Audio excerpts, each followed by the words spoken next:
Hey, hey, we Hi, are live. how are you? I'm good. How you doing, Sandra? Good, good. I just want to welcome everybody who's joining. Should we give everybody a couple minutes? We can give a few minutes. Shout out to everybody that is joining us. If you're here, let us know where you're joining us from. Drop it in the chat.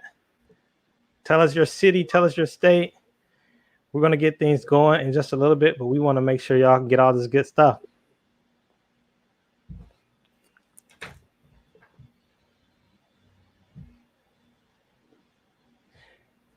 So while we wait, Nee, how was your first time presenting? Have you always been this good? My first time presenting, like ever. Yeah, I mean, were you ever nervous or were you always a natural? Oh, I definitely didn't want to present when I was a kid. It was something that my mom made me do because I guess she saw the potential. But let me Okay, tell you, I got used to it after a while, and now it's totally different. good, good. You can help more engineers present the way you do. That's the goal. That's the goal. And shout out to everybody that's perhaps watching on replay. We know that perhaps the time didn't work for you, but this is a lot of good stuff. I encourage you to make sure you stick through. This presentation brought to you by Papaya Tutors and STEMedia.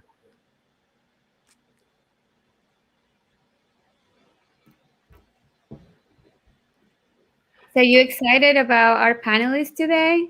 Oh, I'm super excited. I can't wait for everybody to see them, to meet them. This is going to be a fantastic value add to the STEM community. So, are you? Are you? This is something that was your brainchild, your sort of your thought process on everything. I am. I mean, the cool thing about this is that I asked them because I knew they wouldn't say no because they already do this a lot, which is Yeah, to me so, I don't know, so good to see that people, are taking time out of their free time, having, families and kids. They still take time to give back to the community, to help other students. I mean, that to me is just like kind of like America, right? Like it's always been a, kind of very philanthropic, like about giving back, and I like that. I like that. Aki, for example, volunteers at a community college. Joanne always volunteers her time to talk to students, and so does George. So we yeah, we have really smart people, but very good, kind-hearted people. absolutely, absolutely. So, this is an honor and a privilege to have the people on this panel, just to share this panel with them. And I know that I'm going to be learning from them. I'm going to be listening to what they have to share. And I think this is going to be something that's benefit for everybody. So shout out to everybody that's just joining us. Hello, everybody. Again, we want you to drop in the chat. Let us know, where you're joining us from. What is your city? What is your state? We want to know who is in this webinar with us as we are about to get started momentarily. So let us know. Let us know where you're joining us from in the chat. I see we got a couple of people already in here. Don't be shy. Don't be shy. Go ahead and drop it in the chat, especially Yes, if this because we is have your a first giveaway at one. the end. You see, Yes. we got hello from NYC. We got a couple people from New York. Another person, Shells H from New York. Um, Hi from BX. Hi from BX. I don't know where BX. That's Arlene. Where's BX? Arlene, drop us in the chat. Let us know where that is. Orlando in the building. Of course. Raleigh, shout out to North Carolina. We got North Carolina in the building. Yep. We got some hometown people. That's where I am actually right now. I don't know if you knew that, but shout out to you. Los Angeles. You see that? We got LA. LA is in the building. We have the Bronx. Oh, listen. Please forgive me. How can I not know BX is the Bronx? Arlene, Oh please my forgive God. me. Oh man, how dare I? Listen, don't hold it. Don't hold me to. If I ever go to the Bronx, I'm gonna need your help to just vouch for me because that did not come from an ill place. So shout out to you. Shout out to the Bronx. Shout out to BX. Shout out to the LA. It's on camera now. Can I take it back, me? I Uh, know. I know. It's on wax. okay, so I guess everybody has joined. We'll kick it off now. Mm-hmm. Welcome to STEM Media's and Papaya's panel, Believing Yourself. We're very excited that you're here. You're gonna I'll just tell you about what we want to achieve and what we want to go through in this panel, our goal, the collab between STEMedia and Papaya, the actual panel, what you're coming here for. We have a special announcement about our nonprofit and some giveaways. Our objective, we want you to leave this panel feeling like you got this, like like it's like, okay, so I like I heard what I needed, I got it, I'm good to go, I'm just gonna keep like hustling. And that is what Papaya is about. Papaya is about accessibility. And we actually tell our tutors that every time a student goes in a class, they should leave the class feeling like, like, oh, I got it, like that struggling class that I had, now I get it. And why we want to do that is because we want to be, and we want to democratize education. Like, we do notice that this is a education hasn't been disrupted yet, and we want to be the first ones. We want to be the platform that you love. You love to go get tutors, you love to go get help, and that's what Papaya's mission is, to democratize education to serve the student. We believe everybody has a potential. So besides, being affordable, accessible, we want to make it relatable. We want to be a judge-free zone because this was created by students. So, and now we want to talk about STEMedia because they have been doing something very similar from a creative standpoint. So, Nee, I'll let you do the justice here. Oh, sure, Sandra. Thank you so much for working with us on this. STEMedia is a media company that provides creative and inspirational content for the STEM community. One of the things I realized, in addition to the technical challenges of succeeding in STEM, that people like Papaya Tutors help you with, sometimes you just need a sense of belonging, and that people that can kind of help you navigate through the unfamiliar territory of your higher education or your early days or early career days. So STEMedia likes to provide empowering content to help you with a number of soft skills and just really give you insight from people who've already been a few steps ahead of you.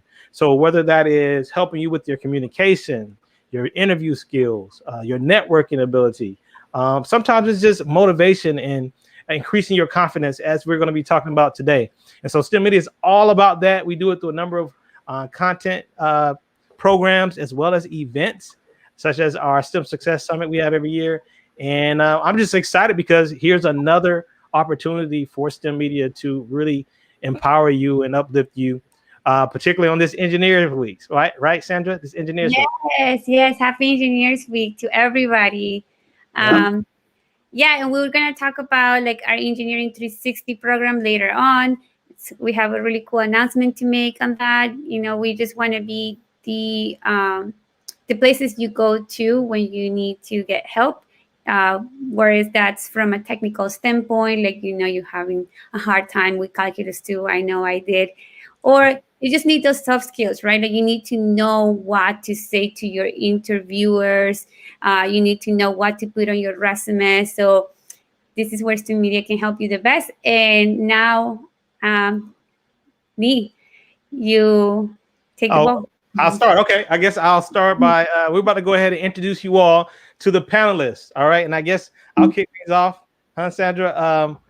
I'll go first. My name is Dr. Nehemiah Mabry. For those who do not know me, I am actually the founder and CEO of STEMedia. My STEM background is actually structural engineering, though.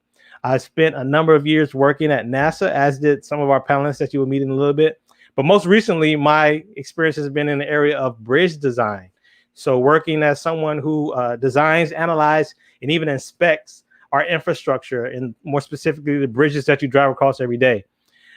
As the leader of STEMedia, though, I again have a passion for empowering people like you. So I'm going ahead and just make a quick CTA. If you're watching this and you haven't hit subscribe on YouTube, please do that right now and support the work we're doing. Become a subscriber of this channel. And I can tell you in just a few moments, you are about to hear some great things from our panelists, beginning with my brother Aki. So let me bring him up now. Hey everyone, my name is Aki, and I'm super excited to be here. I'm honored to be part of this panel and share a little bit about myself with you all out there. Currently, I work in supply chain engineering at Google. in a nutshell, my role is to develop and enhance tools and strategies to expand our server capacity infrastructure. So in short, that just means my job is to make sure there's enough capacity out there for all the users to access the many Google tools, such as Maps and Gmail, YouTube, search, things like that. And I'm a first generation college student, and as Nee mentioned, I vividly remember feeling lost and alone as I struggled with engineering classes. I remember needing guidance. I remember not knowing where to turn to navigate this new foreign land called college. And the reason why this is such a passion for me is because I believe that learning and education is one of the few great equalizers in life. Um, it gives you an opportunity to truly unlock all your potential and make life-altering changes for you. And that's why I believe in Papaya Mission, and I believe that it's really important for us to bring more equity to STEM fields.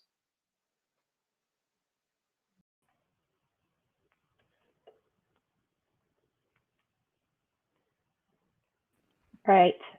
Thank you. Yep. All right, I'm next. Hello, everybody. My name is Joan Melendez Meisner, and I am an engineer at NASA. I have a dual bachelor's in chemical engineering and chemistry, but I don't really work in that field. Right, my role right now is systems integration engineering. So what I do is I work on all non-crewed missions, so all of the scientific missions that go into space. So the most recent one is the Mars 2020 Perseverance. We helped launch the Mars. My job is to ensure that that spacecraft and that payload is safe into the rocket, and it is able to go into the right trajectory to where it's supposed to go. It's really exciting. I never thought that I would be able to work for NASA. You know, I love Papaya because it talks about being a judge-free zone. When I was in school, you know, I struggled with a couple of classes, and I always thought that, you know, asking for help was something that was looked down upon. So what I love about Papaya is, you know, their mission of helping you exceed your goals in your college career. And so, you know, I love that mission. And like Aki, I'm also a first generation college student. So I'm the first one that graduated college in my family. And they're extremely excited and proud that I work for NASA. So I'm hoping to help you all, you know, achieve your goals. And I'm really excited to be here.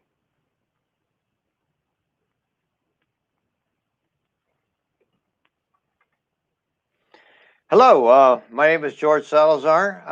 I'm with NASA, Johnson Space Center. I'm excited to be here today. I really am just enthused about being part of this Papaya objectives. It's incredible. So I have to say that from my standpoint, I want to share the challenges that I had because many of you out there obviously are not very, let's call it, you're not 4.0s like I was. I was not a 4.0.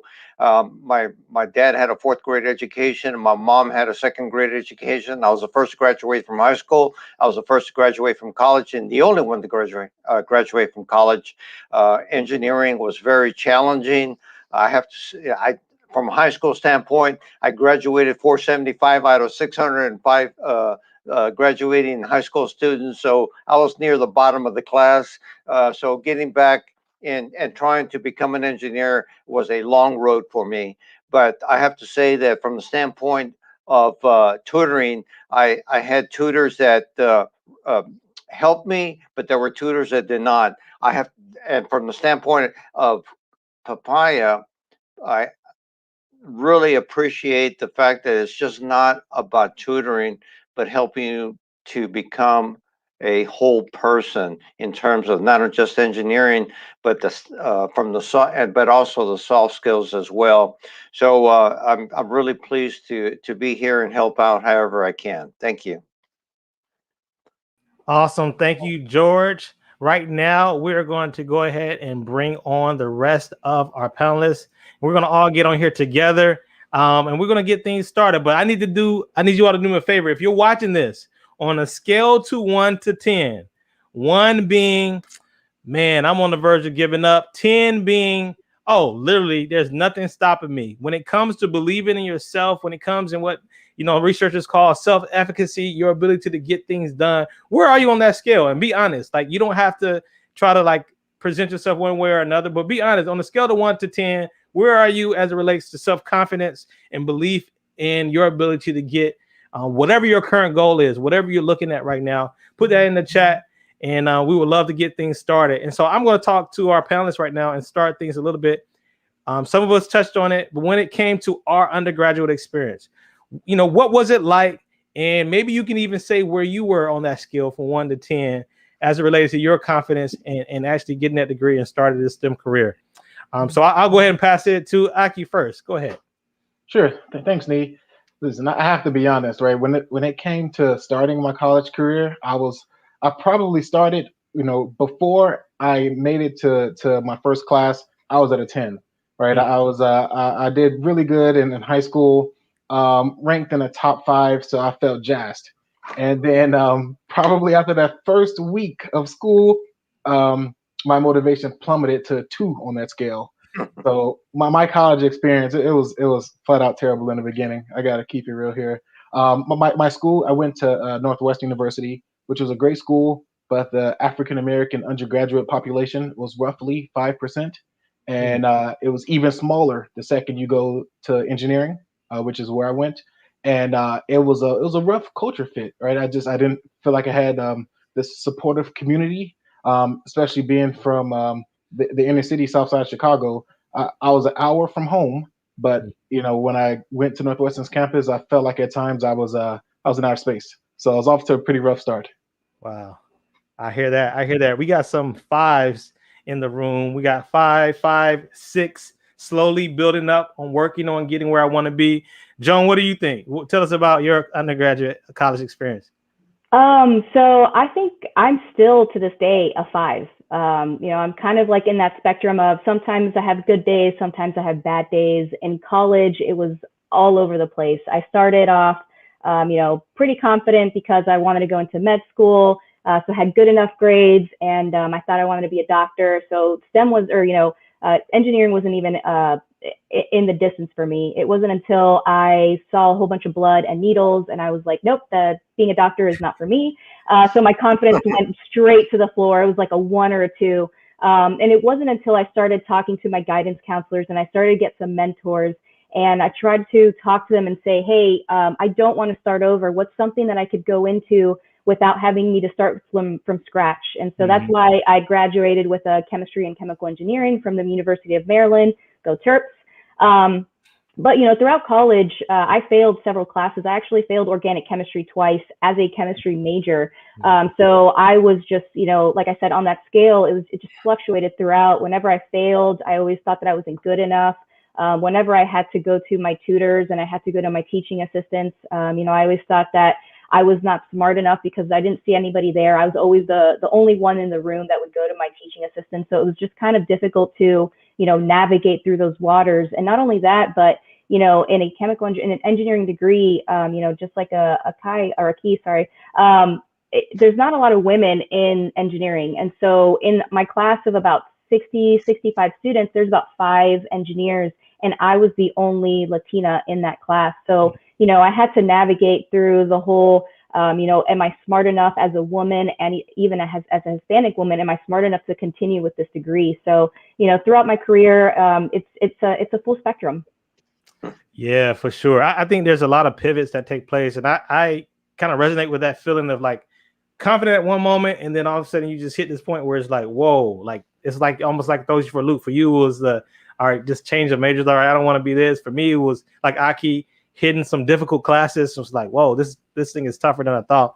But George, I got to ask you, as we hear about your undergraduate experience, if you could maybe also touch on if you've ever experienced what we call imposter syndrome. Like, has there ever been a time where you began, whether it was in school or even after, that you began to question if you even belong? Oh, absolutely. I have to say that I consider myself for the lack of a better term, a probation student because of my low performance in high school. I was, my SAT scores were way below with what was acceptable to universities, and I found a junior college that accepted me on a probation basis and said you need to do B or better in order to stay here. And so I did. I actually excelled, got an A, overall average in that first semester. And within 2 years, I got my electronics technology degree. I transferred over to the university, and I first started off in technology, but interesting enough, I didn't feel challenged. So I joined an organization, and actually they said, well, if you want a real challenge, get over into engineering. And boy, did I get a challenge. But the thing was that, oh my gosh, I started to see how challenging it was, because a lot of these students, especially, they were a lot younger than I was. I was actually 5 years lagging in terms of where I should be in terms of education. I had worked after I got out of high school. I started to work different areas. I did construction. I did donut making. I did selling books door to door. I worked in building materials at Kmart. And so when I finally wanted to return to school, it was rather a long road going uphill. So I felt myself at first competing with a lot of these high performing students. And I started to see very quickly that I should no longer be competing with them, but doing the best that I can, because there's just no way I can keep up with some of these students. And so I have to say that, the imposter syndrome, that it definitely hit me, but reality started to show that, look, George, this is what you can do the best you can. Do not compare yourself with with your peers that are obviously very highly intelligent people, but just do the best you can with the capabilities that you have. Absolutely, absolutely. I'm seeing in the chat, Sandra said, I wanted to be a vet, but I didn't want to work at a farm first.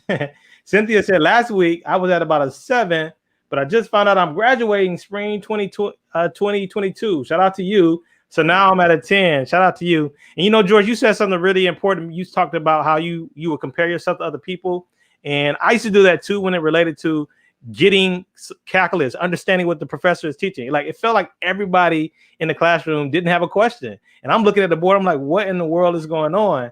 And so I realized, like, okay, even if everyone else is getting it, it's no shame in me going online and finding some help. There's no shame in me finding a tutor, like Papaya Tutors, going to somebody who's making themselves available, or even spending extra time to bring myself up to speed, because that in no way makes me less qualified, right? Even though I feel like other people don't have to do that. Other people don't need to sign up. Other people don't need extra help. So it's really important, as you said, that we don't get caught up in comparing ourselves to people. And if we need the extra help, let's go do it. Let's go find a tutor on Papaya. Let's go online and find a YouTube video that has an animation to explain it. So I definitely did that. And I just want to hear from you in the chat. First of all, if you have felt imposter syndrome, go ahead and let us know how you felt it. And also, I'm going to ask Joan or Aki if you want to touch on just that term, on how it's maybe showing up in your journey. Sure, I'll hop in real quick. So, I absolutely can connect with imposter syndrome.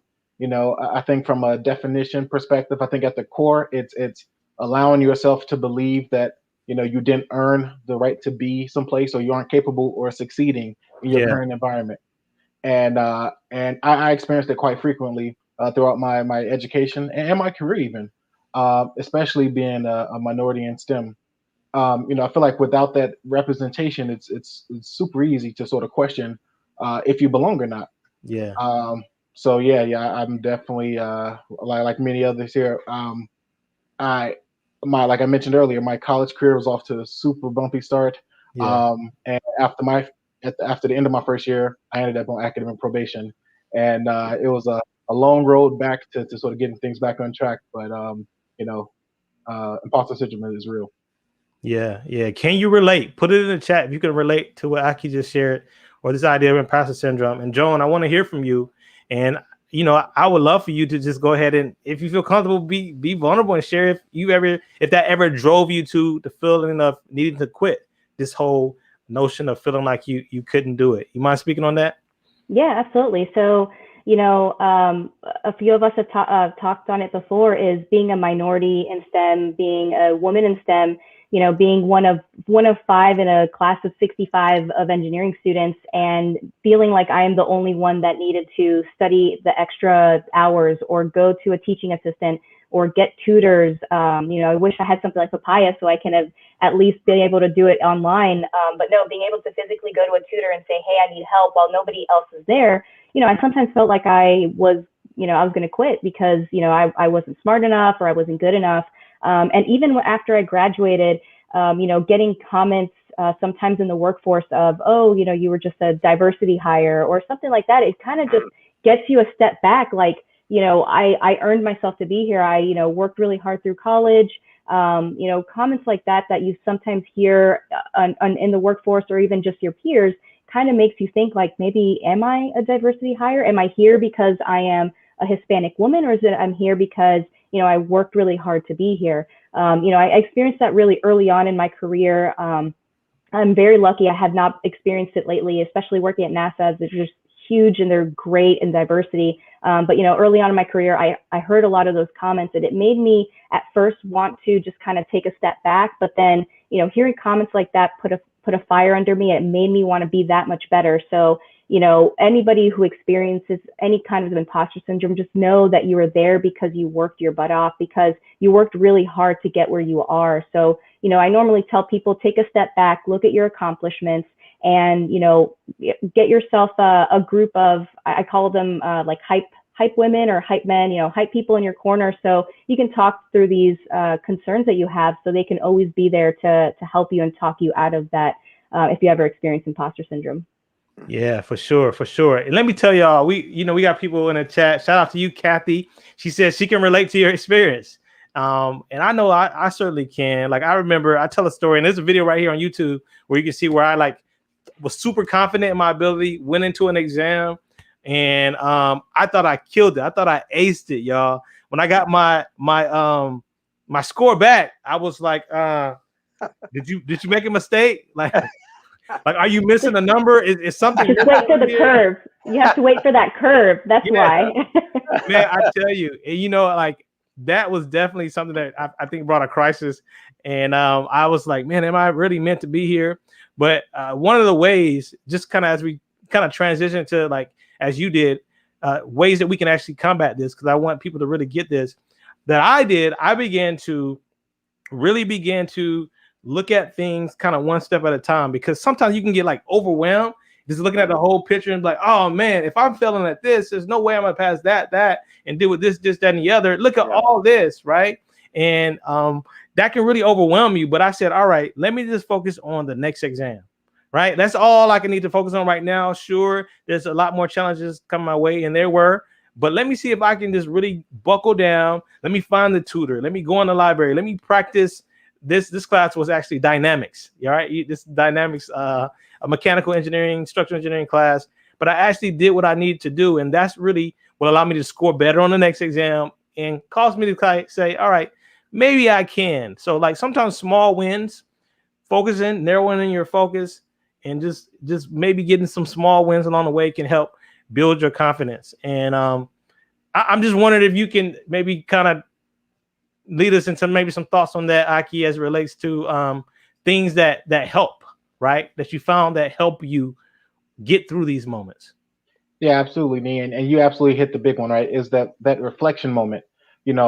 Just thinking back to one thing that I do to this day when I find myself feeling like I'm lacking confidence is I just think back to, a past moment, and I think about where I am now, and I think about the things that I've learned along the way without even realizing that I learned them, right? So it's like I think about how in this moment I'm feeling like I have a bit of a fixed mindset that this is my this is the end. I've tapped out.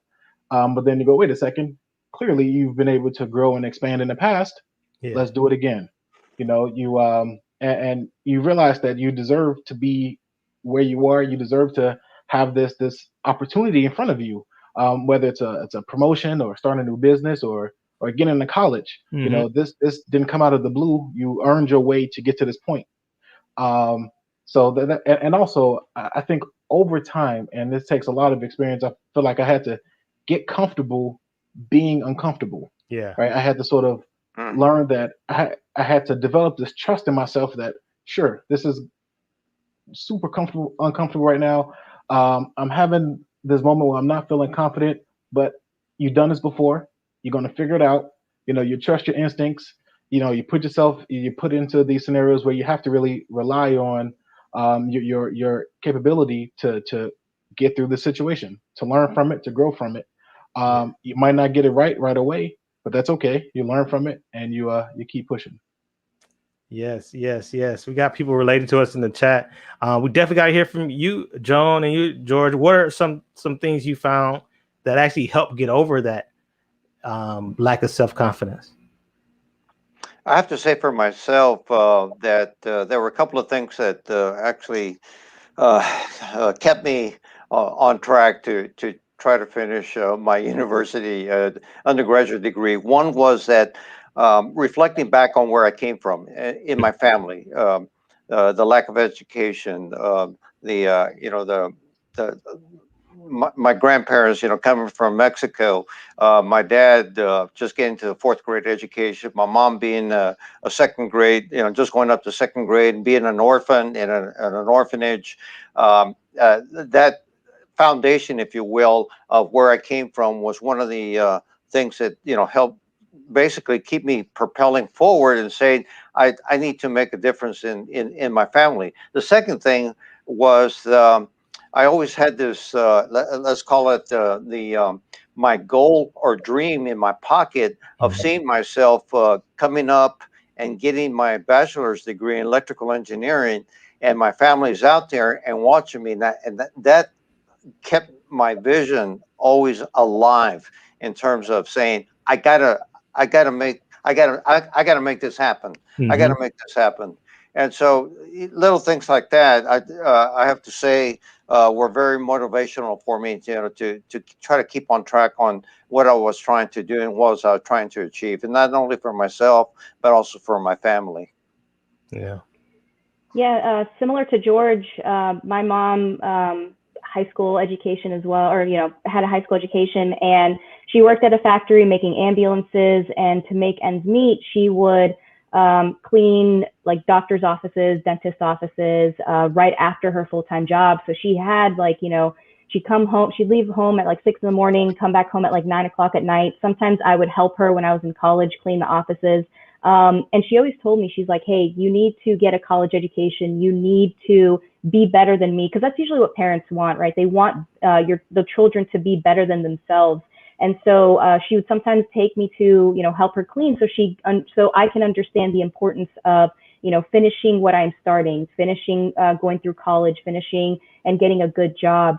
But another thing that I want to add too is a sense of community. So when I was in college, I joined a lot of the chemical engineering clubs. I was in band. I was a band nerd, so I played clarinet. So, I had a sense of community that whenever I felt that I wasn't good enough, they were there to, always have a shoulder to cry on or to listen. And that really helped me. And then now in my professional career, with social media, I've been able to help grow a community of engineers on social media. And so we all are, hyping each other up. We're all in each other, celebrating the little things and celebrating the big things. We're there to celebrate everything. So you're understood. So you feel like you are important.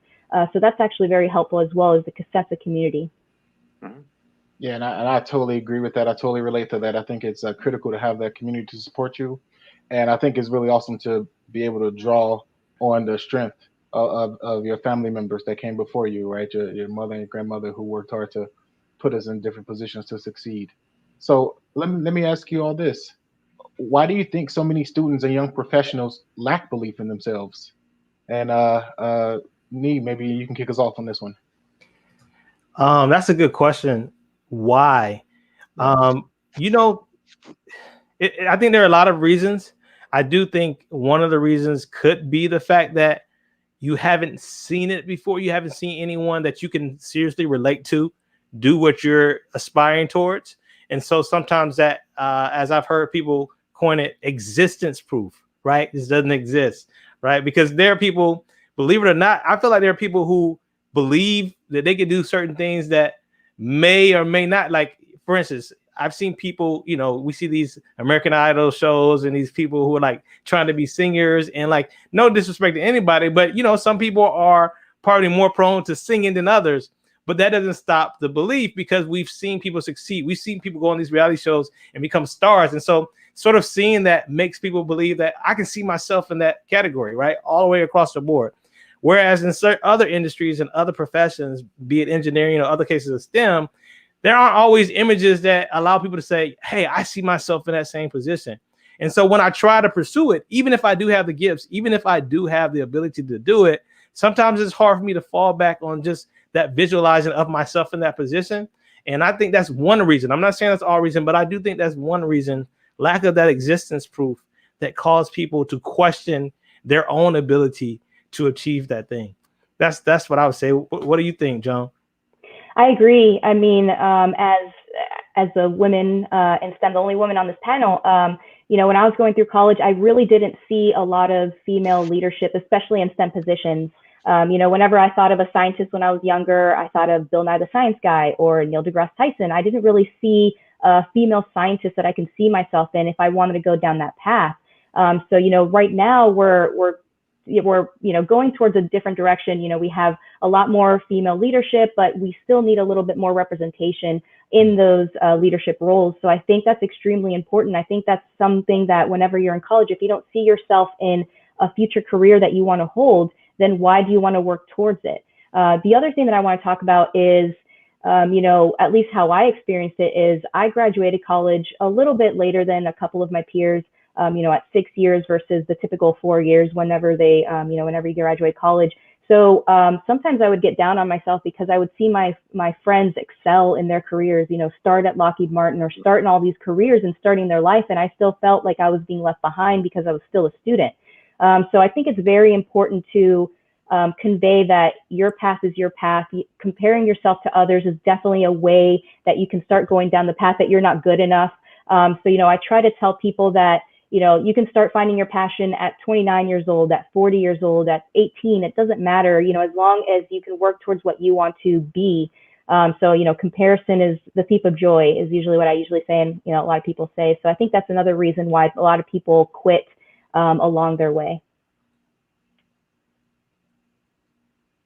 Yeah, and I have to echo what Joan said and what Aki said, and in addition to that is just having role models is a big benefit. I don't think I had any role models in my family per se.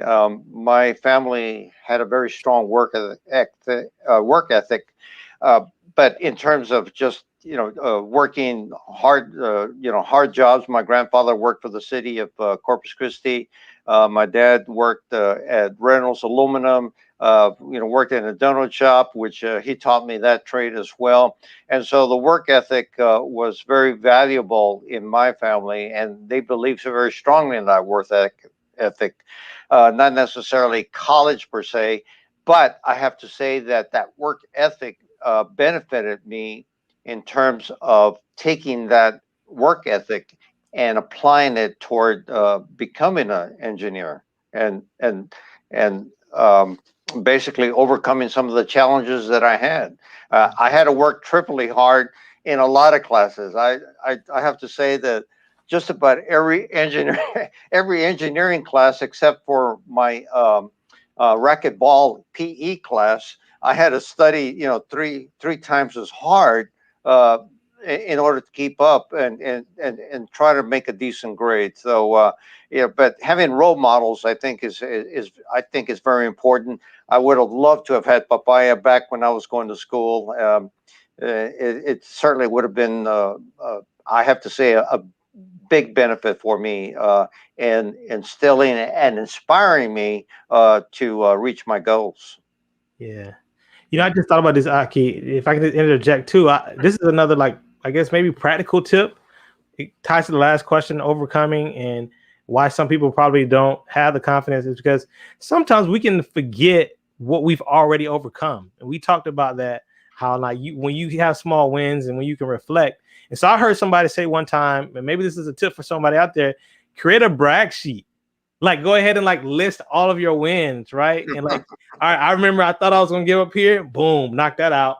I remember when they said I couldn't do this. Boom, I got, and like almost like a personal resume in a sense where you can kind of always refer to it and remind yourself what you have been able to accomplish in the past. And I know for me, like it really comes across, even on a spiritual level, like gratitude and like being thankful for what you've overcome and just believe that you are still growing. So, hey, if I accomplished this in the past, I'm a better version. I'm a newer model than that. So I can definitely do even better things now. And so I think that's maybe a practical response, making sure you don't forget and don't lose gratitude for what you have accomplished. And that many times just reflecting on that can be fuel for what you now are trying to accomplish. And so I just want to add that. I like that. I think my takeaway, this is what I love about these panels. I just learned something new. That's incredible. I'm going to start a brag sheet. I've never heard of that before. That's pretty cool. Yeah. So here, let me ask y'all, what, if any, would you say is the difference between a lack of belief in yourself and when you actually need time to develop in a specific area? And I love to get your thoughts, George, on this one. Can you repeat that, Akeem? Definitely. So what would you say is the difference between a lack of belief in yourself and when you actually need time to develop in a specific area? Oh, good question. So sometimes the lack of a belief is almost you've set up a barrier in front of yourself in terms of I can't do it. All right, and I'm reminded of the 10-word, 2-syllable quote that said, "If it is to be, it is up to me." And so if if you are convinced that you cannot overcome that barrier, I mean, you pretty much have. Uh, I guess I don't want to say failed yourself, but you've already suffered a setback, and you have to realize that you have to take on the challenge and say, I'm going to take this challenge on. And so by saying that I can't do this is already setting yourself up for a setback. I don't want to say failure because in my opinion, failure is when you stop doing what you're trying to pursue. Once you stop, you failed. Until you keep going, you have not failed. You just suffered setbacks. And so that's been my philosophy. I've suffered many setbacks in terms of poor grades and what have you. But the key difference is not to set roadblocks in front of you. If you are setting roadblocks in front of you, you need to go back and reflect on why you're setting that roadblock in front of you. What is it that's keeping you from pursuing that? Is it low grades? Is it maybe your the lack of confidence? What is it? And address that. And of course, here's where something like Papaya comes into play. To help out and to help you out in that respect. Yeah, I like that. And that actually made me think of this quote. Some of you all might have heard it. It's a loss ain't a loss, it's a lesson, right? As long as you keep going, you learn from that and you apply what you've learned next time, right? That's what it's all about. Joanne, what are your thoughts on this topic? So I kind of thought of a different quote. So I thought of like the definition of insanity. I think it's insanity is repeating the same thing over and over again, thinking that you're going to be having different results. So when I was in college, I did not know how to study. I would, do the same thing over and over again. I would wait till the very last minute and then do like an all-nighter right before the exam. And then I would consistently not have good grades. And so I didn't understand, why that was happening because I just thought that my study habits were the best. And so I started to lack confidence in myself and not believe in myself. But in actuality, I had to take a step back and realize that my study habits was not helping me achieve what I needed. So, I needed that development in an area. And it wasn't until I started seeking help in, my peers, in my teaching assistants, they would ask me how I would study. And I would tell them, and they almost fainted the entire time because, again, I would just pull an all-nighter thinking that I could ace it, be like, oh, it's fresh in my mind, I'll be fine. That was not the way to go. So, it's it goes hand in hand with a little bit, you first have to take a step back and realize that maybe you're just not doing it correctly. And instead of just losing the confidence that you're not smart enough, maybe changing the way of how you're doing it, developing, like your the second part of the question is developing, your skill a little bit more. In order to learn, you have to figure out how you study and how you personally learn. And that's something that I learned through college is, I figured out how I keep saying the word learn, but I specifically learned, I know how I needed to study in order for me to ace the exams or to do better than what I used to do. Yeah. Yeah. What comes to mind, I think those are phenomenal answers. And what comes to mind is, there's one thing about saying, I don't believe I can do it, but it's another thing when it's like, all right, I may not currently have the knowledge, but I can still figure it out. And I think that belief in yourself, even if it is something that perhaps you need to still grow and gain the skills in, having self-confidence still says, all right, I don't know the answer right now, but I still believe that I can figure it out. And I think that's key, particularly in the field of engineering, right? Like problem solving, being able to say, all right, here are my givens. Here is the problem. I need a solution that looks like this. I don't know what it is. Well, you're right, whether it's technical or whether it's just life, right? But being able to say, I can figure this out is a huge thing. So even if you, again, back to the fact that maybe you haven't learned, let's just say a class you haven't taken yet. Maybe you haven't taken differential equations yet. And so, if someone says, take this differential equations exam and you're in the middle of Cal 1, maybe it's fair to say, I still need to grow in my math skills. But it's a whole nother thing to say, oh, I'll never be able to do that. Like, you want to avoid literally saying something that is definitive, right? And other people put it like this, the power of yet. So just put yet on the end of it, right? If you can find yourself confidently putting yet on the end of something, that alone leaves the door open and allows you to say, I still believe in myself. Does that make sense, panel? This is something that came to mind. And while I'm here, I'm gonna go ahead and just acknowledge some of the chat. People have been saying some things in the chat. We have someone, Kat says, super excited to be celebrating Engineering Week with you. Shout out to you. Sandra says the power of language. A lot of people have said that. And guys, it looks like we actually have a quick special guest that's gonna pop in and just take things a slightly different direction. One of our partners and friends as it relates to the engineering community, a good friend of ours by the name of Eduardo, who runs an account known as the Engineering Memes Guy. Eduardo, are you there? Let's see if he's there. I'm looking for his camera. Eduardo, is your camera on, man? We got him on the screen. Eduardo, can you hear us? Oh man, we thought we were gonna get a special announcement. Maybe Eduardo, his camera off. All right, I won't take too much time. Eduardo, let us know if you hope it's not technical difficulties. Let's see. Maybe he's there now. It looks like he may be there. Let me see. Eduardo, are you there? Is your camera on? All right. You're in the show. Oh yeah, there you go, Eduardo. We hear you, man. You're live on our Believe in Yourself webinar. You're a good friend of all of us. Okay. Behind the scenes. Camera now. Oh, your camera's not working well?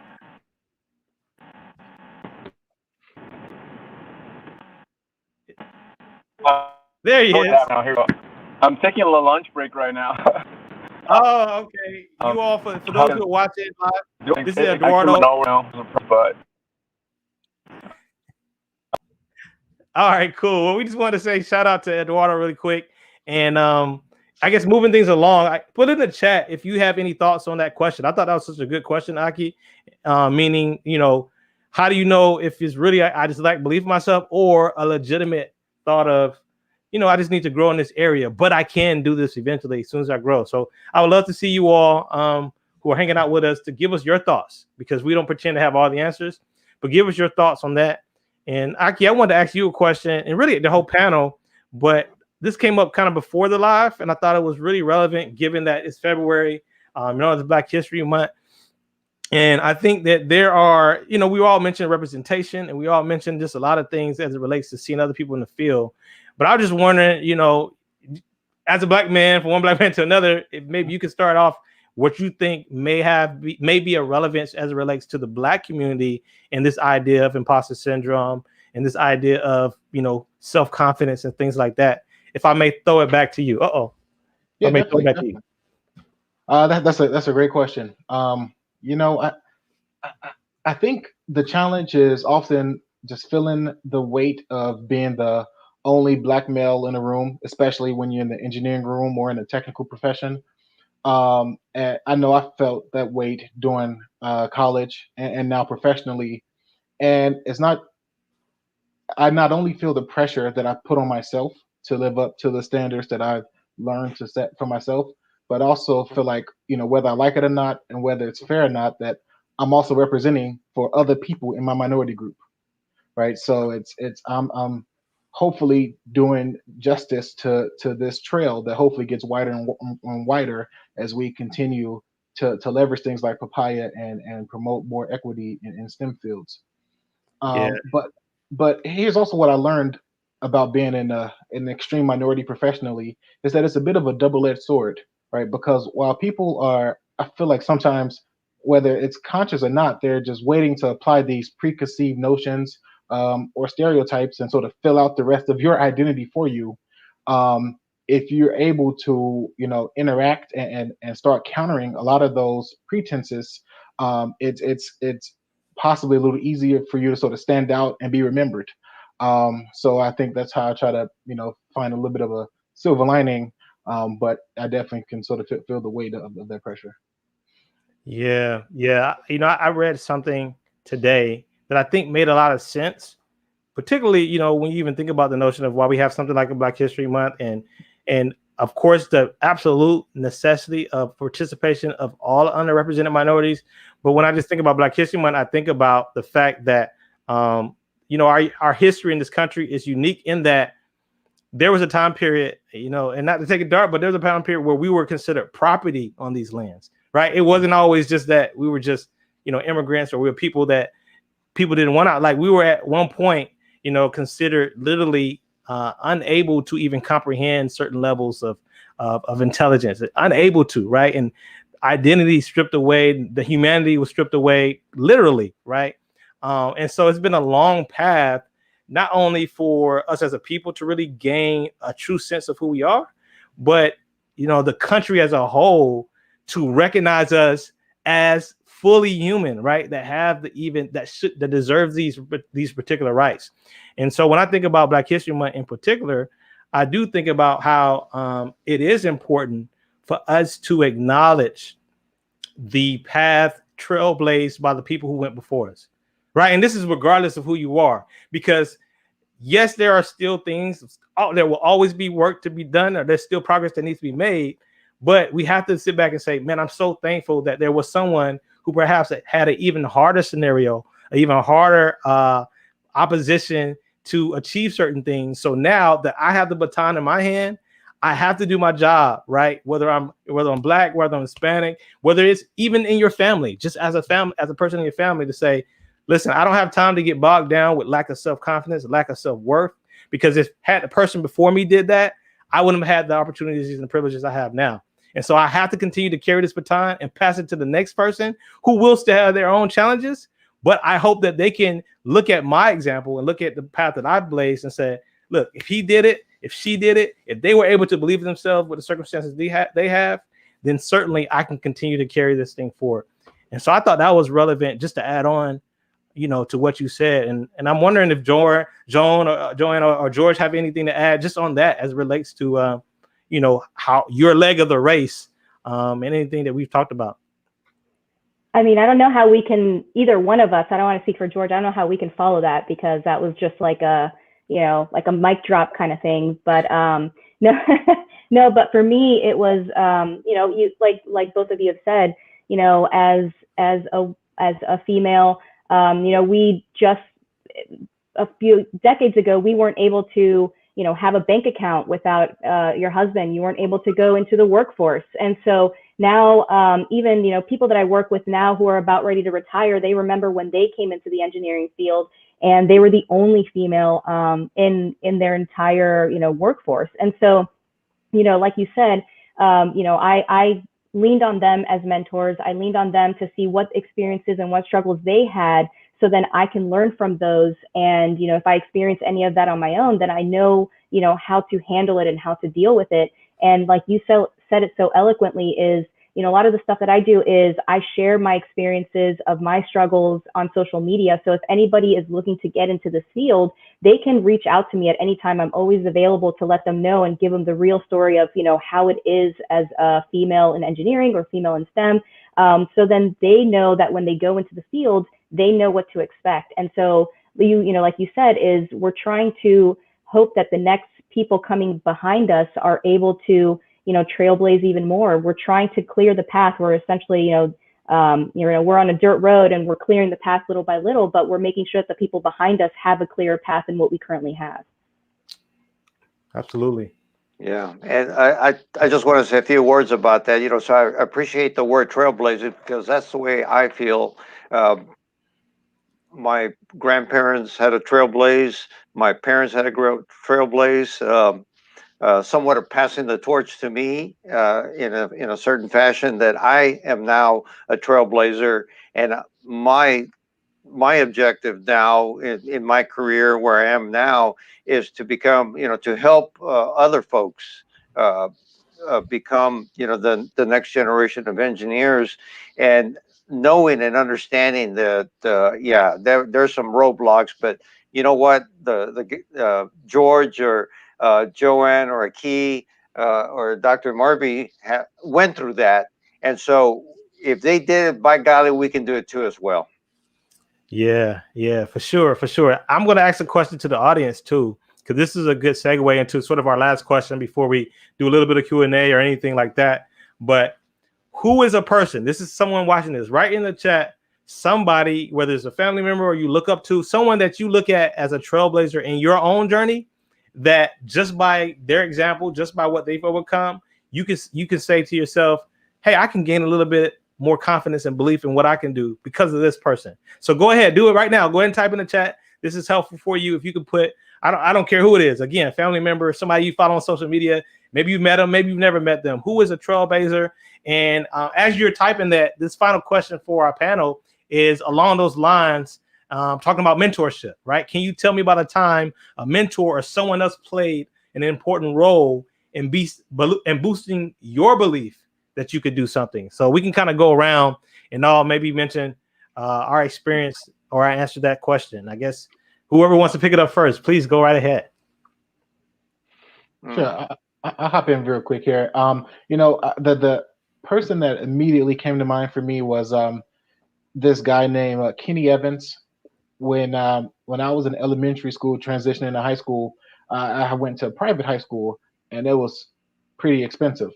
And my principal at the time, he had found out about this program that if you maintained a certain GPA and did a certain amount of community service, they would pair you with a sponsor, and that sponsor would effectively pay your college tuition, your high school tuition. Excuse me. So Kenny Evans, he didn't know me at all, and we started this relationship. And he was a black male. He studied software engineering, and we would just talk about what his experiences were like in that field, and that definitely gave me the motivation to start a path down engineering. I mean, it was to the point where, I mentioned a few times about my rocky start freshman year. My computer died, which was a rough computer to begin with. It totally died, and buying another computer just absolutely wasn't remotely an option. So, I'm thinking about how I'm going to work in between classes, maybe shooting over the library, using that computer, finishing problem sets and papers, using library computers and things like that. And Kenny Evans, my sponsor from high school, he actually helped buy me a new computer. And that just flat out, just knowing that there was another person that that was willing to support me like that, it meant a lot, and it definitely shaped my life. That's good.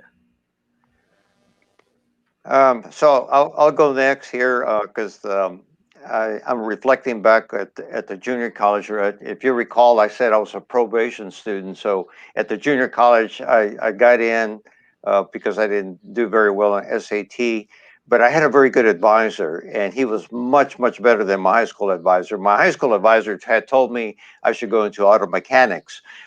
This junior college advisor, even though the electronics technology program that I was trying to get into said that, you know, there's technical mathematics, there's technical physics, and, you know, some of these classes, but he said, you know what, George, you're better than that. I can tell you that you should pursue the regular algebra classes, the regular English classes. I had to take 2 remedial English classes before I could take regular English classes, and I had to take 2 remedial classes in college before I get to college algebra. But one of the things that he pointed out that actually was very beneficial is what he said. Because he understood I was on probation, he said, "Prove them that they are wrong."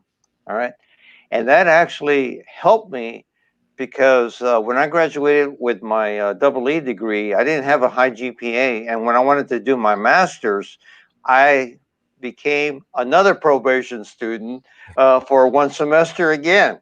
But I'm reminded of what that advisor told me in terms of prove them that they are wrong. And that always stuck with me. Yeah. Yeah, and for me, I have to go back to there's a few. What I usually give people advice is you have mentors for different things, and you'll have different mentors throughout your entire life. So one of my original mentors was my mom, just because she played an important role in always making me aware that I can do something. Coming from a very traditional Hispanic household where the wife, you have kids, you work from, you don't technically have a job, and you just stay home and take care of the kids. My mom wanted me to do something better. She wanted me to make myself my own person, have myself a career before, if I do get married and have kids along the way, I don't rely on anyone but myself. And so she was very important in telling me and teaching me those roles because she married at a very young age, my father, and so she wasn't able to go into college and finish a degree. So she was kind of dependent on my father, and so she wanted me again to be my own person. And then the other thing that I wanted to talk about is my guidance counselor. I'm very ADD-ish, and so I want to do everything. I want to be an astronaut, I want to be a lawyer, I want to be everything. So I should have just been an actor, and I played all of those roles. But and to be like little jokey is after I decided that I did not want to be a doctor just because I couldn't again, blood and needles, I'm just not that person. I didn't want to start over. I was already 2 years in. I didn't want to start from scratch and wanted to be a lawyer and all that stuff. So she guided me into engineering and chemistry, and then times when I didn't think that I could hack it, whenever I took statics and dynamics as elective, by the way. And so, whenever I got those classes and I couldn't hack it and I just didn't feel like I was smart enough, I'd always go to my guidance counselor. She was a female guidance counselor, and she always told me, just keep going. And, you don't know that you can't achieve anything unless you try. And so that's the only reason that I'm here today. Yeah, that is so relevant. And I want to acknowledge that people in the chat did kind of mention that. And I thank you all so much for sharing that. Let's see. My mom, Cynthia said, my mom. Kathy has said, my parents never let me limit myself and always believing in me. Somebody else then said, Kathy, right? Referring to the girl who just wrote that. Let's see. Alvin asked a question, and we can get to that in a second, but I'll just kind of put the button on this phase before we transition towards sort of our last segments. You're not alone. I just want to say that to the people out there. You may feel alone sometimes. That's true. I can't say that's not true, but you're not alone. And, one of the things that really matters to us at STEMedia is that everybody knows that, and that there's always at least someone out there and visible, maybe not in your local geographical environment, but even in this online space that you can look at and maybe gain some advice from, maybe a conversation even, or maybe again something that they're posting. something you see on our page, something that you're able to come across by just participating in our network, right? And that's so important because for me, just to give one thing out, like when I first finished my PhD, I was actually kind of bashful to say that I'm a doctor. I was sort of bashful to say I had a PhD, even bashful to kind of put, my credentials out in front of my name, until it was basically like presented to me that it's not about me, right? Like it's not about me looking good. It's not about me trying to impress someone. But I began to realize that when I say that I've accomplished certain things, I sometimes am giving someone just the idea that, hey, it can be done for me. Hey, this is actually possible. And that's what, many times our mentors can do for us. They can open our eyes to just the possibility. We talked about representation earlier, but it's really, really important to have someone that can speak to you as if you are qualified, so that when you're going through that path of, imposter syndrome, going through that period of, I don't know if I believe in myself, you can sort of lean on their belief in you, and then your legs get stronger. And then now you can begin to walk with your chest out and your head up. And then guess what? Somebody's going to need to lean on you someday. And so I just want to kind of add that to all the wonderful answers you all have given as it relates to mentors. That's something I'm passionate about personally. That's something STEMedia is all about. And so, with that said, I think we probably want to bring our Papaya founder back on the screen, because we are going to kind of wrap up with a few cool things. All right, let's see. Where is she? There she is, Sandra. Go ahead and unmute.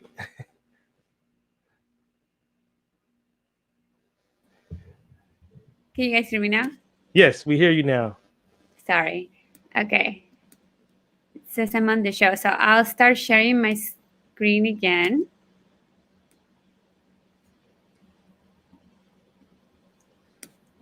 All right. Yes, I do want to talk about our program. And thank you, Ni, Aki, George, Joanne, you guys are the best. I mean, all of your stories are very inspiring. And I know it does something to our students. And it does more than what we think. Because last time I actually had a student reach out to me, and she told me, she's like, this did something to me. And she was like crying, and she told me her story, and it was like a similar story to mine, that she immigrated with her mom when she was 17. Like she felt so out of place being in a PWI, which I just learned is a predominantly white institute. So like you get those, you get that imposter syndrome, right? Like because you sometimes come from a third world country, and you think like, why, how am I getting these opportunities and people in my country are not? And then need what you said about, like there's no time for you to not believe in yourself, because there's so many people that, paved the way for us. And, for people here, like for African Americans here, especially. And I almost cried with what you said. That was very powerful, Nee. So with that being said, I just wanted to bring, like our collaboration and kind of talk about like Papaya and STEMedia. We are launching a new program. We're moving to a subscription model, which is going to be pretty cool, more flexible. It's going to be, like any class, anytime. Usually tutoring is from $35 to $90 an hour. And I heard horror stories. Like I said, we want to be kind of like the Lyft or Uber of taxis. You used to hate and dread taking taxis. It was just the worst experience of your life. And we want to do that at Papaya. We want to change that education, that tutoring platform. We want to be the platform that you love, that you want to use, that you want to tell your friends, that you want to use with your friends. With STEMedia, we want to bring that soft skills, like you said, that mentorship, like that, the development on the areas that you might need help with respect to speech or creativity. We have more, and we believe in bridging the gap, right? So we're starting a financial literacy workshop, coding workshops, and I know that you are preparing a really cool class that we hope to, put together with Papaya so we can offer it to our students in a bundle program. I don't know if you want to say anything about this class, Nee. Oh, sure. I'll go ahead and share that. STEM Media, again, happy to partner with Papaya. And, this particular offer, we are, again, looking to empower your STEM journey. And so in development right now on our network, STEMedia.com, which is currently live, we have a flagship course that is underway called Engineering Your Purpose. And that is all about helping you be able to gain clarity on where you're going. Who are you? What do you want? Why does it matter? Right? Being able to navigate the path so that at any point you begin to get discouraged, at any point you need to kind of fall back, you can go and look at, your strategy, your game plan, and begin to make decisions that can help you get closer and closer to what, your purpose is in this space. And it's not about being able to say something, again, impressive, or saying something that causes people to say, oh, you deserve a Nobel Prize for this. No, it's ultimately about you having clarity on your place in this STEM field, in this STEM world, and being able to move forward with confidence, with self-confidence, knowing that ultimately you have something of value to offer the world. And so that's going to be on the way, and that's going to be available to you if you take advantage of this collaboration that I think we have a promo code for. Sandra, am I right? Am I jumping the gun on that? No. I just couldn't hear you for a sec, but it might be my connection. Okay. I'm just saying, I'm very excited, and I wish that resources like ours were there before. And sometimes they're there, and that's why we're doing this. We want to create awareness of all of the resources that you do have. Like, for example, I came into organizations that help. I mean, they put me where I am right now, and had it not been for that, yeah. Oh man, you're freezing up, Sandra. Because of them, I wouldn't be here. So I think that there's help there, and more and more help. I just want to create that awareness. Sandra, unfortunately, we are losing. We're losing you. We're losing you. Unfortunately, you're freezing up a little bit. But I just want to, before. Can you hear me now? I hear you now. I was just going to say really quick, thank you to everybody that's here. We hope you hang out with us for just a few more minutes. We have something special to bring on.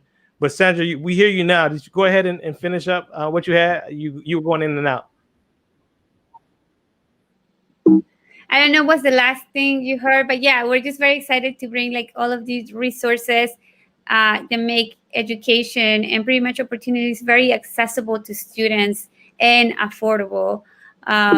So with that, we have a special announcement. It is an announcement for our foundation. I don't know, the video is not showing. STEM with Purpose. Right, okay. So this is the announcement for our foundation. Yes, this is our foundation. So as we were doing Papaya, we noticed that we wanted to, focus and give this service for free to marginalized communities, but not only in US.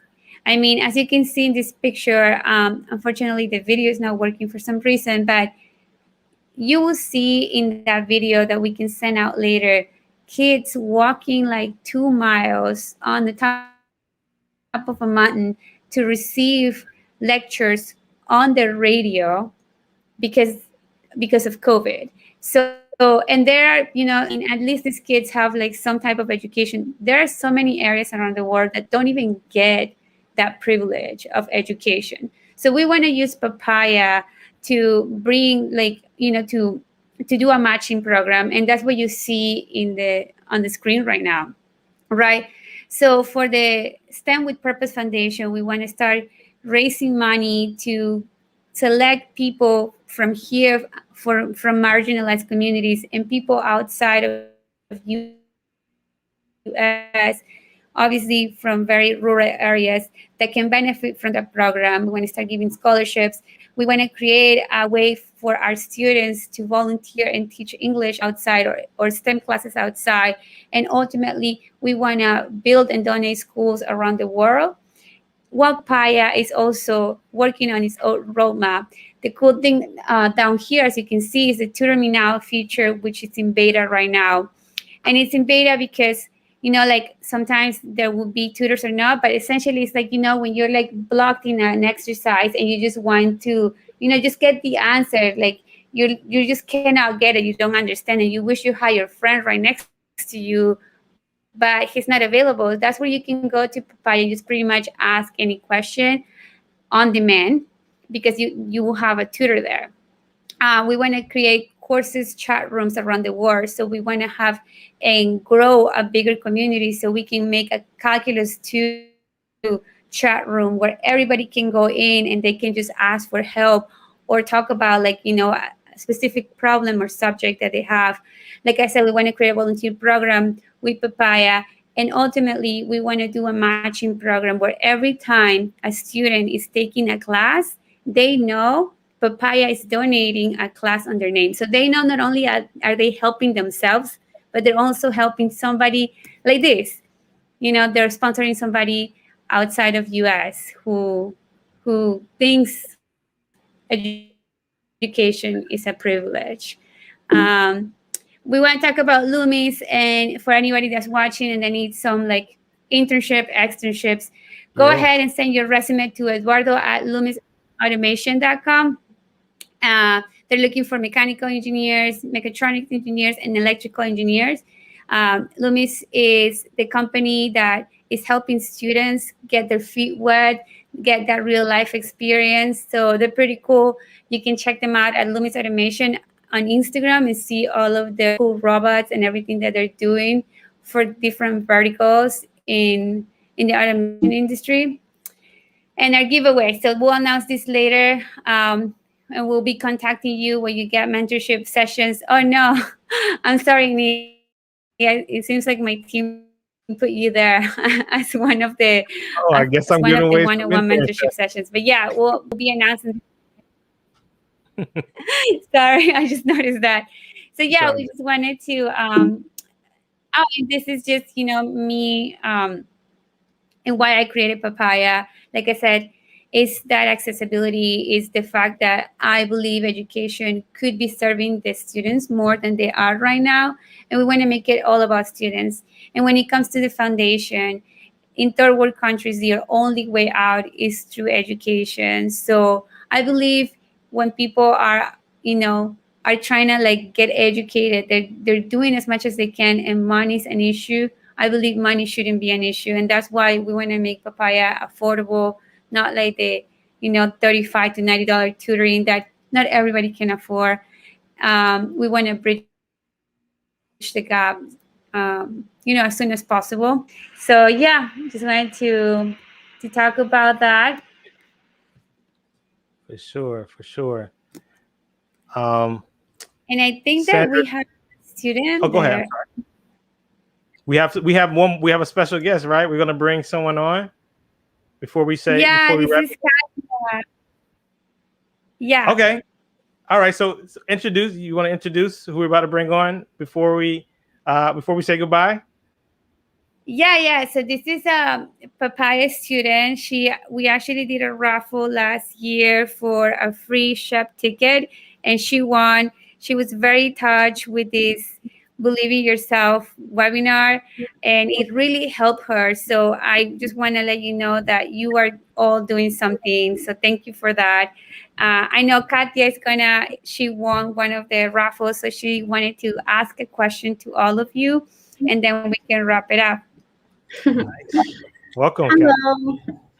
My name is Katia. I'm a civil and environmental engineer student at the University of Florida. And I just wanted to ask you all, what is one piece of advice you would give to your younger self in college? And to George specifically, I just wanted to ask, what piece of advice would you give to a student who is going through probation as you once were? Okay. I'll get my piece of advice out there. Really Okay, yeah, quick. I'm the probation student. Good. I just have to say that when I was labeled somewhat of a probation student, that and well, there are a couple of things. One was that I I tend to get on the defense, if you will, when I was labeled as a probation student, and so that right away would have made me work harder to disprove them. What basically reinforced that was the advisor that I had at the junior college saying, "Prove them that you're wrong." That was a very important statement because that's what I wanted to do. I wanted to show them, no, I am not going to be a probation student no more than one semester. And so I took it upon myself to, work double, triply hard, to show that I had the capability of meeting the challenges and graduating from the junior college and going on to a university. And lo and behold, something like 16 years later, after getting my double E, is I was challenged again by being labeled as a probation student for my master's, and again I proved them wrong. And so it's for me it was accepting the challenge, basically saying, okay, you're on. I'll accept the challenge of probation, and I'm going to show you in one semester that I can meet and exceed your expectations. Thank you. Yeah, my quick piece of advice that I'll give right now is stay with it. Just stay with it. A lot of times, people who you may think are like the most intelligent people or whatever, most talented people, sometimes don't meet potential because they don't meet their potential because they just don't stay with it.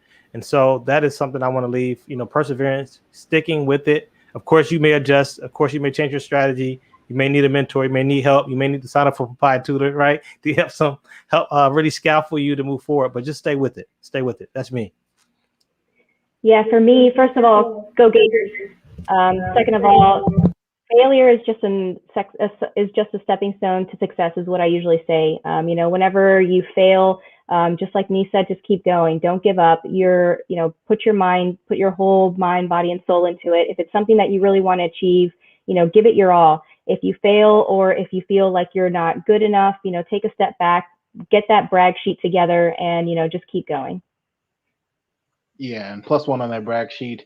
I would just add that it's about knowing that you are beyond this fixed mindset, right? You can grow into anything you believe you can, but you have to put that plan in play, right? You put the plan in play and then leverage the tools around you, leverage your mentors, leverage any tutoring opportunities that you have. And then once you have that set up, you have to then be disciplined in execution. A phrase that I often repeat to myself is that discipline is the bridge between goals and accomplishments. So once you understand what those pieces are to get you where you're trying to go, start holding yourself accountable, reach out to your mentors and your peer groups to help them hold you accountable. And yeah, because it's doable, and just one step after the other. Did it help out, Kathia? Yes. Thank you so much. Awesome. Well, Sandra, I think this has been fantastic. I just want to shout out to my co-panelists. Thank you so much for all that you shared, because I definitely learned a lot from you all. No, thank you. Thank you you to everybody. I'm, really excited to be here. Nee, I'm probably going to be booking you for a motivational speaker in the near future, just to give like mic drop answers, and I'm over here like I have to follow you. No, no, but I'm just really excited to, be on this panel with such amazing and accomplished people. So just really excited, and thank you. Yeah, this has been an incredible experience. Sandra, thank you for partnering with Nee and putting this together. This was incredible. Just it's a joy. It's a blessing to learn from you all. It really is. And I just want to echo what Aki and Joanne has mentioned, that this was an awesome experience, and I have to say that this is the best panel that I've ever been in, and maybe it's because this means a lot to me in terms of what the objectives and goals are of Papaya, and to make students help students become better the students, make them help them accomplish their goals. And to me, key the education is the key to a success, and I'm all with it. So thanks for having me on here. Sandra, any final words?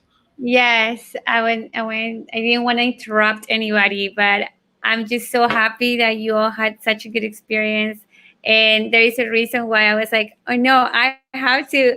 I actually have been like chasing me. He's busy now that he's always down to help people. But I was like, no, you have to help me. I was like, I do this just to like, help students, but you already do this. Like, you have to do this for us. And like, I want to partner with you because you're like you said, Joan, he's so motivational and like people will get him. So this is what he does. Like, this is what STEMedia does. And I mean, there is no better way to show it than what we just had, like, and the amazing experience that everybody had. So thank you. Oh, awesome. And thank y'all, everybody. I mean, it's mutual. That's the beautiful thing. Community, not being alone. This is a perfect example. Everyone who's watching, what you see is not being alone. And I guess in conclusion, it doesn't have to stop here. Reach out to everybody you see on the screen, right? You can follow us on social media at Your Female Engineer. Definitely at Papaya Tutors. Go to STEMedia on Instagram. Hey, subscribe to this YouTube channel because this won't be the last one. So if you're watching this right now, I need you to go ahead and just scroll down a little bit and hit subscribe. And until next time, right, Sandra? Yes, until next month, actually. Until next time, believe in yourself. All right. Peace out to everybody watching this. Bye. Thanks. Bye.